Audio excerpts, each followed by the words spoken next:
Welcome everyone to the second series of Abnormal Podcasts. Just as we brainstormed and speculated on 1.14 being the Origin update last year, and we're pretty spot on, we will be doing the same thing this year, except for expanding and improving Minecraft's underground and combat mechanics. So far, the oceans and villages have gotten a lot of love and attention, but the underground is now barren by comparison, having had no significantly game-changing content added for years. Mining has also become less and less relevant, as diamonds and obsidian started to crop up in temples and village blacksmiths, and the addition of shipwrecks, sunken ruins and buried treasure has further reduced the incentive to mine. Mojang will be focusing on bug fixing and optimization for the rest of the year, with new content announced at Minecon. Helen has said 1.15 won't be a cave update, but if they decide to release the bees and bugs update separately from the new content, 1.16 could potentially be a cave update. The cave update is extremely popular amongst the community, and now that the early game has seen significant improvement, it may be time to give the underground the same attention. We hold these voice chat sessions on our Discord server, and there are also text channels to discuss virtually any topic related to Minecraft, or to brainstorm your ideas. So if you want to be a part of that, feel free to join our Discord server. Timestamps are in the description if you wish to jump to a specific conversation, and special thanks to Five and Farsa for the thumbnail art. My name is Cameron, and I will be your host. Today I will be joined by Stabbo Crabbo, and we will discuss improvements to mining, such as the addition of new explosives, like the ones in the thumbnail. There will be an emphasis on improvements that would be added to a small-scale cave update that only makes existing stuff more interesting. For example, the update Aquatic didn't just overhaul the ocean, they also added new water physics such as items floating on water. It wasn't a major change, but it did make sense and is extremely useful.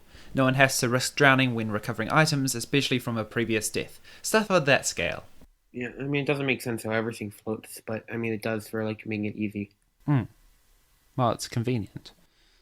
Yeah. Also, you could just say there's enough air bubbles, or the oceans are incredibly salty and everything's very buoyant. Sure.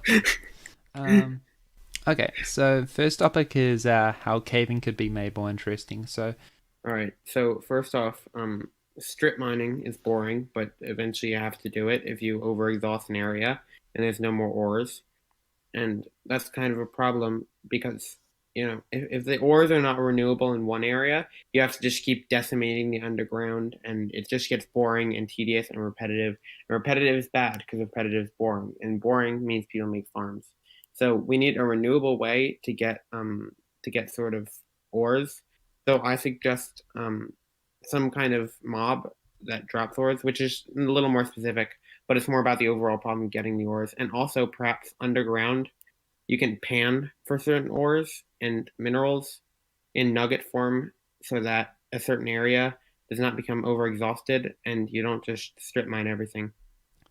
why would panning be more interesting than normal? Because wouldn't it be even less interesting? Because it's like It would be fishing. less interesting. It would be less interesting, but the more interesting part comes the features that you will add to the cave. Because at a certain point, some people just do not appreciate visuals or more interesting mobs. But if we can give them another reason to be there, like out in the open rather than just tunneling through like a 1x2 hole in the rock to strip mine, and have them actually be out in the open and experiencing the mobs and the environment and the ambience, then it's still slightly less boring. It's not a perfect solution, but it's a better one. Mm. You'd rather pan and then maybe have an encounter with like a cool glowing bat than you would just strip mine, right? Yeah, sure. Although in strip mining you can run into all sorts of dangers, and they kind of help to break up monotony, but they more serve as annoyances. Yeah, like at the level that people strip mine, it's just lava, and like lava is easy. You just block it off.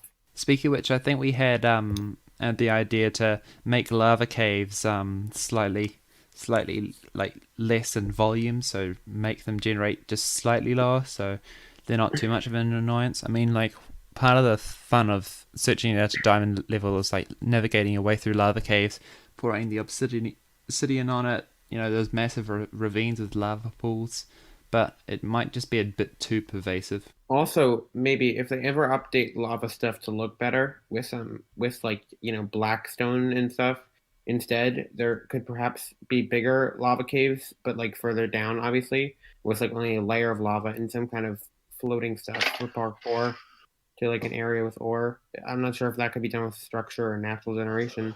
Just like more challenges for the player, pretty much. I mean, natural In the generation lava. in general is really buggy, so yeah, you could Yeah. keep lava caves, like, or at least the extra challenging lava caves in a specific bit. That could be more interesting. Just some way to challenge the player that involves lava that does not feel unnatural and that also is not just like repetitive and becomes stupid, which Hmm. parkour pretty much fits that. Yeah. Kinda. I think also you're talking about earlier about making ores specifically generate next to caves. Yes, yes. So here's what you should do. When an ore is generating and it notices it is touching an air block, rather than just generating randomly, it should search like a 10 by 10 area for other air blocks that are not touching an air block or touching an air block that is touching the air block that it is touching. And it's basically ore veins should try and connect caves so that if you cave and you come to an end of a cave, and then there's like an ore, you have a chance to actually mine through that ore and find another cave. It just show that like it keeps the adventure going longer, and you have more incentive to keep caving rather than just get your stuff and leave. And that would help with yeah, keeping the adventure going and also like getting all the way down without having to make staircases and things like that. So you actually like Yeah. don't have to strip mine around for another cave once you've exhausted your first one. But when you are strip mining, I feel like even though it's like the most boring way for people who want to do it, I think it should at least be a little bit like more convenient for them in some ways. So someone had the idea of how it works currently is even if you've got like a pickaxe that like mines crazy fast, you can still only remove one block. You can still only mine one block per game tick. So that's That's still incredibly fast. yeah. But like if you're trying to clear out a large area, that's not necessarily to do with strip mining. That's just if you want to build, you know. Um, Yeah, that's true, but there should be other ways to clear out large areas. I mean, isn't that TNT? yeah. Or is TNT in it? But TNT's a little bit like less predictable.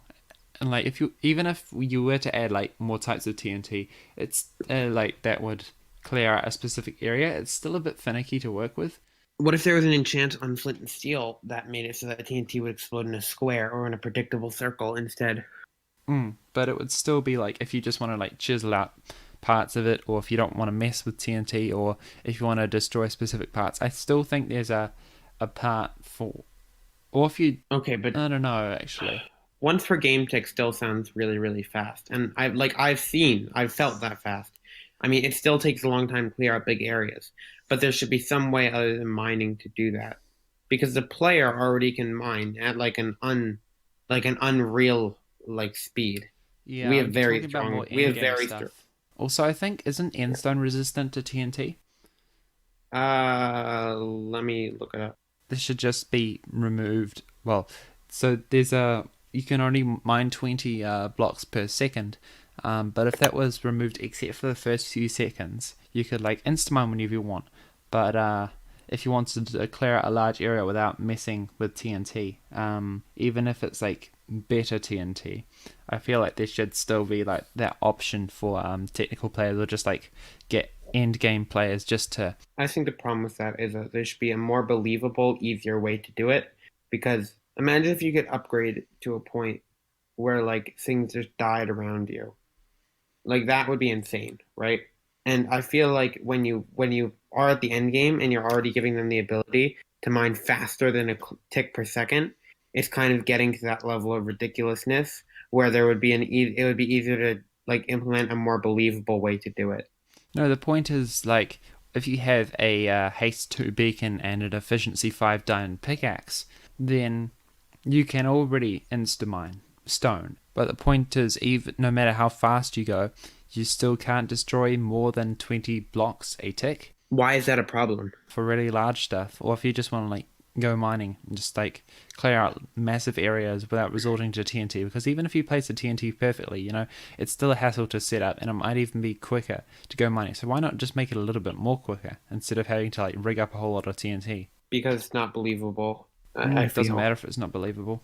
This is Minecraft. because if the player is able to mine that fast, it devalues TNT, I guess. Like TNT does not have enough of a use, I guess. And I think the pickaxe's realm should be, you know, getting specific stuff and like sometimes getting out of situations, and TNT's realm should be clearing out. Perhaps Hmm. TNTs could do more damage when they're near a haste beacon, similar to how a player does when they're near a haste beacon. More That's damage to the surroundings, I mean. It has a 100% drop rate right now. That doesn't really make it useful because it doesn't explode that much stone. So perhaps there's some kind of beacon effect you can put on TNT that will make it destroy more stone. Yeah, I think we could use this way to segue into talking about more explosives. So, what new types of TNT would you add? Something throwable that doesn't do much damage to the surroundings. Perhaps something that can explode like very high blast resistance blocks, but only like three. So imagine like a small bomb that you could toss that would perhaps be able to blow up I don't know. I was about to say obsidian, but there's really no reason to blow up obsidian. I mean, there's Um plenty of reason to blow up obsidian if it's in your friend, if your friend's fortress is made out of it. So, yeah, but like in caves, if we're talking about caves. And your friend's fortress is probably above ground or close. Anyway, like there should be perhaps the TNT is like semi-directional, so you can blow up into another cave, perhaps. and also as you were saying before about TNT, that's a lot more precise. Yeah, also, a lot of this could either be accomplished with new blocks, but I think a better way would be to enchant flint and steel, because flint and steel right now has a lot of potential, but there's not really much done with it. Flint and steel could be do a lot more. But when it comes to actually just its fire starting abilities and its like lighting up abilities, some enchantments to control how it does TNT would be fun. I saw some ideas for Silk Touch and Fortune TNT, which would basically mine blocks, how Fortune and Silk Touch does it. And as you said, the That's sweet. directional ones, Yeah, and precise ones. Yeah, you could have an enchantment on like the flint and steel. Like one of them could be called drying, one precision, one could be called like purpose, and would be directionality. Like all sorts of stuff like that. yeah. Also the fuses. I'm not sure if the enchantment for the flint and steel would work on fuses because there'd be On one block, and I don't think they could transfer like the enchantment that set them off. So fuses could just be for destroying them in general potentially, or you wait, could. what do you mean? I'm confused. Oh wait, Rephrase that. actually, no, because if they have several block states, you could have up to like 15 types. So redstone has a signal strength, but gunpowder wouldn't need a signal strength if it just burnt up. So you could have the inactive state, and then the 15 other Oh states yeah, I have guess different it could types work for of gunpowder like too. fuses that it's burning out. So if it's if you light it with the Oh, silicon so we're talking. touch, Wait, hold on. Wait. We're talking under the assumption you can place gunpowder as a fuse, right? yep, Okay. Yeah, also, things can be done with that too. Like, I'm assuming gunpowder would just go away after it burned up. You could have a flint and steel enchantment that would make it, like, set on fire. mm, The point is, like, flint and steel could be done a lot with enchantments, but also, those could apply to TNT and also whatever the fuse goes to that's attached to TNT. yeah, you could have up to 15 possible enchantments, and perhaps the fuse could glow a different color depending on which one, or just have a different texture in general. Mm-hmm. The texture for when it's burning up, and then it burns up, and then and while it's burning up, it transfers the next one. Mm-hmm. What else? Oh, more to make caves more interesting. If going back to that, which is pretty much this whole podcast, there should be a kind of underwater cave that consistently has space above it and consistently has water below it to allow underwater boats to work. Oh yeah, good point. Like all the underwater caves, they like completely submerged except for like random air pockets in generation. It would be quite handy if there was like a little air pocket at the top of each cave.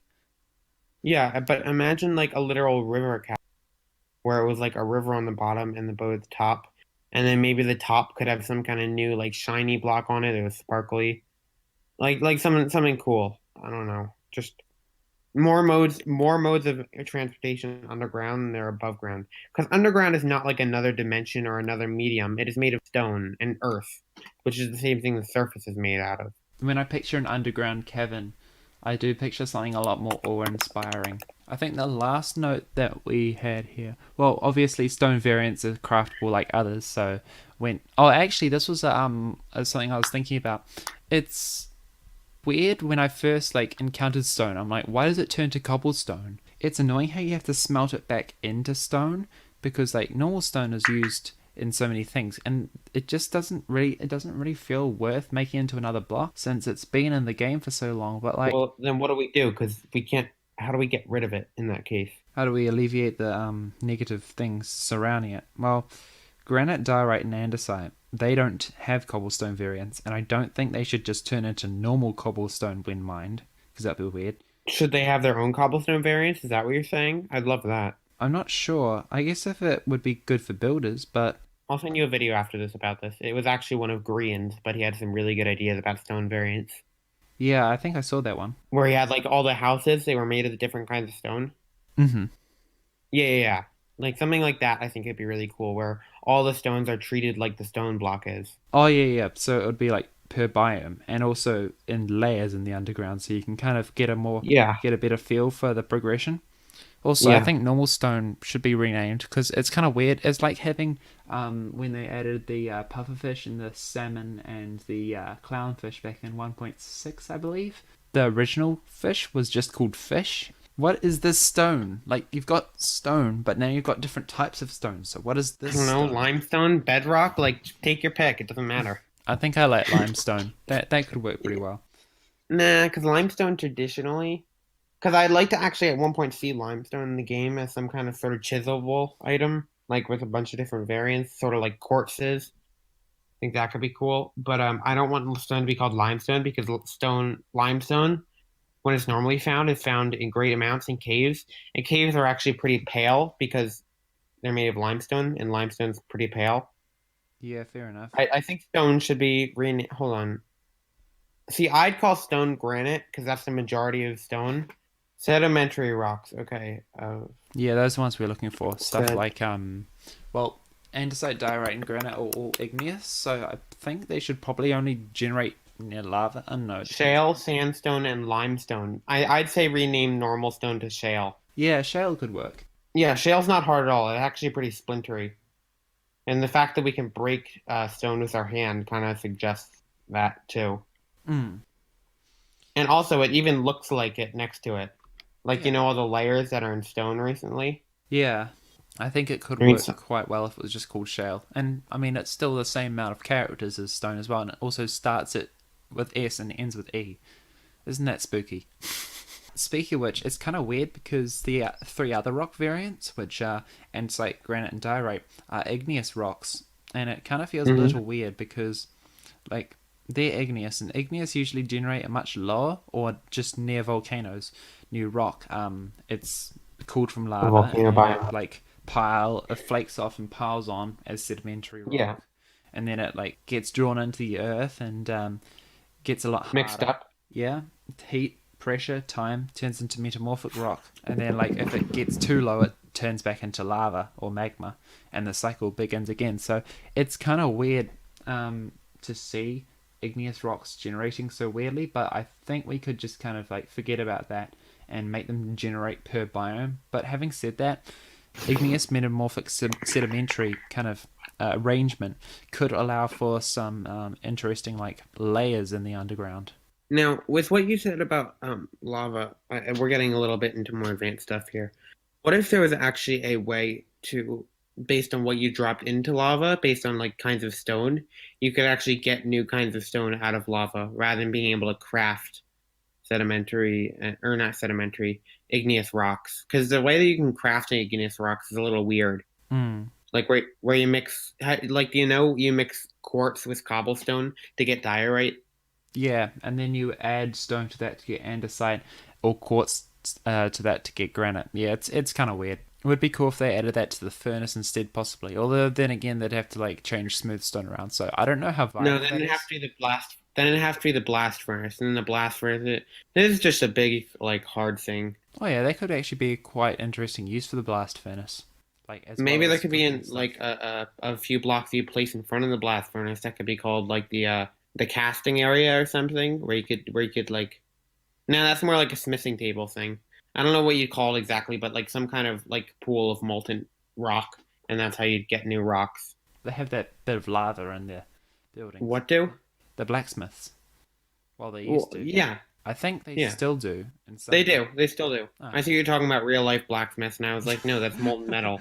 Yes, the blacksmiths have 2 meters cubed of lava just sitting in their workshops. Not molten stone, just like melted rock. Yes, it's just there, and somehow it's not like people aren't falling into it or anything like that. To be fair, there is a meter by meter by meter thing of cobblestone in front of it, so you'd actually pretty much have to like jump up and fall in on purpose. Yeah, good point. Anyway, the video is getting too long, so I'll end it here. If you enjoyed this podcast, let us know by leaving a like, and if you really enjoy what we do, please consider supporting me on Patreon. The second half will focus on fossils and underground structures, so if that interests you, subscribe and hit the bell, and in a day or so it should be out for you to enjoy. You can even take part in one of these sessions by joining our Discord server.